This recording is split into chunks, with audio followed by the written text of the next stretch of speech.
Nebudeš veriť, čo som práve našiel. Paličku. Chceš si ju pozrieť? Ja ti ju požičam. Si našiel paličku. Šikovný. Prines. A tebe už do čisté vytekol mozog cez práve ucho. To prečo si spravil? Však som ti povedal, že si tú paličku chcem zobrať domov, nie? Idem akože pre ňu, ale posledný krát toto, what the fuck? Našiel som ju. Nerozumiem, prečo mi hádžeš moje veci inak. Chceš sa ešte raz pozrieť? Ja ti ju požičam, ale nesmieš ju hádzať, dobre? Páči. No dobre, no. Tak, chytaj, dones.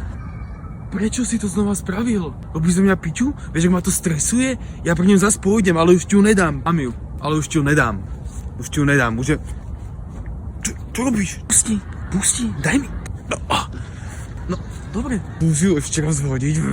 Prines. Takže ty si ju zase hodil, hej? Takže takto.